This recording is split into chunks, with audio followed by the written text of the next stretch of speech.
Let's get one thing straight. $80 is a premium price.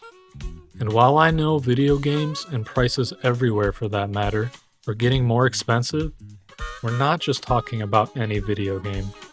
We're talking about Mario Kart, a franchise that, like a Pixar film, is designed for kids, yet wins over adults with its artistic polish.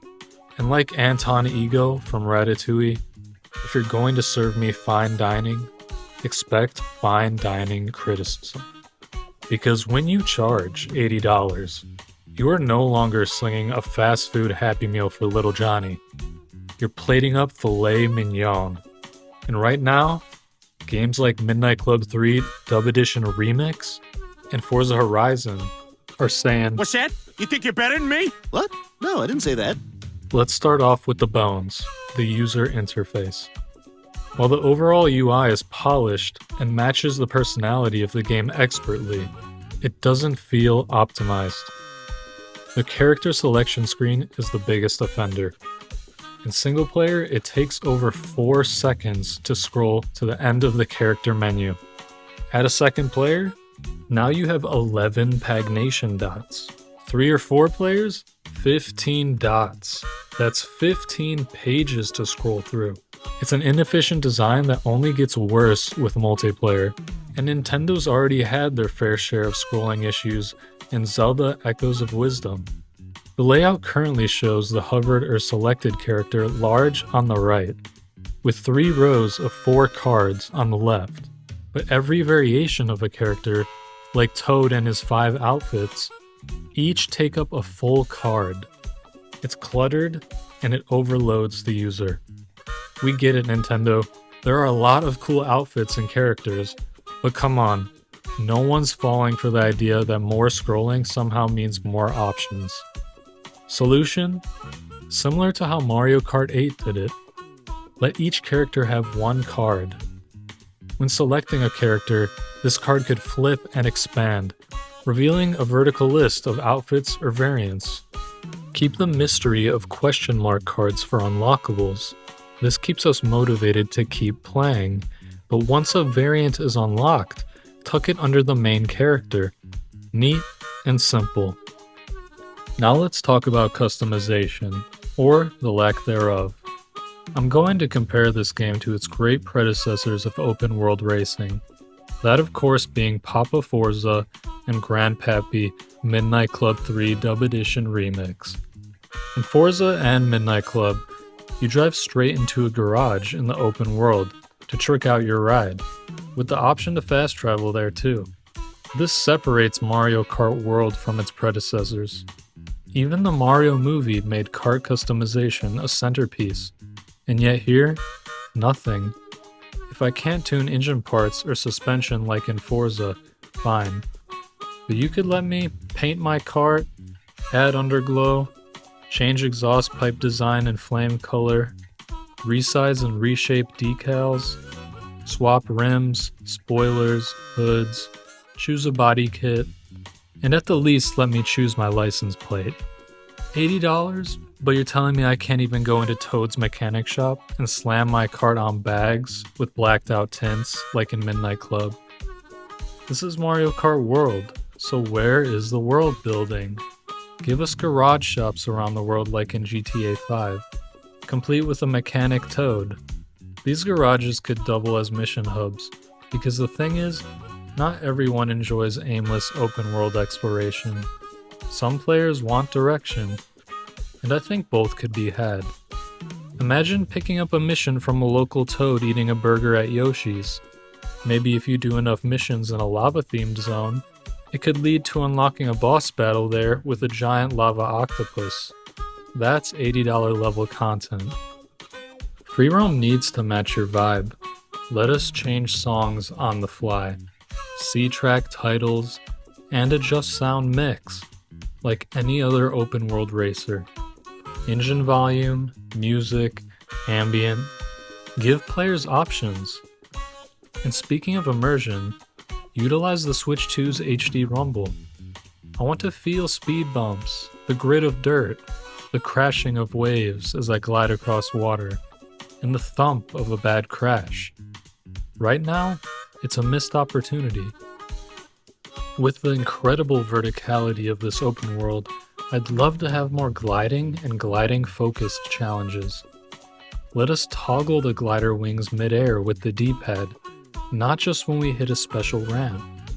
Now I know, this game isn't called Mario Wings, sure, but it's also not called Mario Motorcycle, and we didn't bat an eye. It's not called Mario Wave Racer, and yet we're jet skiing just fine. Why not lean into this freedom that could open up the game significantly? I'd also love to have the ability to enter a single race out in the open world. Imagine having a toad at a ticket booth at the starting line of a track that you could drive up to and start a race from. This would improve the overall world building and immersion. I could also use a more detailed world map with more zoom in, with added features like setting a waypoint or custom map markers and pins. Giving players a secrets map scattered around each biome would be nice, to help hunt down local P-switches or secrets that we may have missed. The binoculars they have scattered through the game do an okay job for looking for secrets, but for those who don't want to wander around, it's good to have this option. Or at least have the ability to zoom in on things, like in Breath of the Wild. The collectible stickers or decals are a great idea, but the payoff can sometimes feel small depending on the challenge and overplayed after a while. Whether it's completing a P-switch challenge, driving over a question mark panel, or finding a Peach medallion, it's always a sticker. We need more variety of unlockables and rewards. Finding and activating a question mark panel feels like something more substantial should happen rather than just handing a player a free sticker. Imagine activating one results in a cave opening up in the side of a mountain, revealing a new track through a mountain tunnel, a secret race, or alternate track routes. There should be more opportunities to find, collect, and discover more things in the open world. And let's take inspiration from Forza again. A satisfying and creative way to unlock new cars are barn finds scattered through the open world. Mario Kart could do the same thing by giving us hidden carts. They could even expand upon this and hide collectibles behind breakable walls or hard to reach places, like Arkham City and its Riddler trophies. Adding challenge with rewards that match. Imagine having a garage that you could decorate with your trophies, stickers, and other possible things that you could find out in the open world, such as flags, tires, neon signs, cool car parts like steering wheels or exhaust systems, or even checkered floor tiles. A little taste of that Animal Crossing experience, being able to build my dream garage. If this could be a reality, then I would be motivated to discover and unlock every inch of the open world. Now for the good stuff. The courses are seamlessly integrated into the open world, allowing for a series first, knockout tour. No repetitive 3-lap tracks. Here, you never know what's around the corner. Each part of the open world feels completely unique, representing cultures and biomes from around the world. And this game feels like Tony Hawk, and I mean that in the best way. The wall riding, grinding, and stunt mechanics have been implemented to perfection. This is the X Games Big Air skateboarder mixed with Daredevil Evel Knievel of Mario Karts. They're not only widening the skill gap between players, but also elevating the gameplay from racer to action sports playground. These new mechanics also offer a variety of play that lends itself to the replayability of tracks. While in the past, you would usually race through a track the same route, it now feels like you could attack the same track 100 different ways. Doing a perfect grind combo off of a wall ride, that's an $80 thrill. The physics are also just all around improved and much more varied. While in the past Mario Kart games, if you hit a car or an enemy, it was pretty much always the same animation no matter what. Now every crash seems to react more realistically, depending on the speed and intensity. Slightly bumping into a car, you no longer need to wince and wait for the same played out animation. Now you will bounce off of that car, and it's something that might seem small, but feels more fair and less cheap for the player, and improves the overall experience. The whole open world has been tailor-made for these wall riding and rail grinding stunts, which makes driving around free roam and doing P-switch challenges incredibly diverse, pushing you to want to discover what could be out there. Whether it's weaving through a stampede of zebra, water dragons to grind on, an overhead helicopter shining its spotlight on you, grinding and wall jumping through a city marketplace, seagulls following you while you're jet skiing across the ocean, or your suspension changing heights depending if you are off-road or on a paved road. This game is packed with little details and that Nintendo charm that help it stand out from its competition. Let's talk about the new Rainbow Road. It's breathtaking. A love letter to Mario Kart history, and one of the most awe-inspiring gaming experiences I've had in a long time. Stitching together aspects from across the game with a symphony of water, air, and the craziest drifts you've done in your entire life. This track alone could stand as a bold justification for the game's price tag. This is one of those tracks that you just want to hand your controller off to a friend or loved one and just watch them experience it and put a smile on their face. Now, a lot of people are hoping for some post-launch content, so I've dreamt up some DLC ideas. The Island Expansion. Distant islands are pulled to the nearby shores of Mario Kart World. Woohoo Island from Wii Sports Resort. We already have Woohoo Island maps from Mario Kart 7, so this could be a possibility.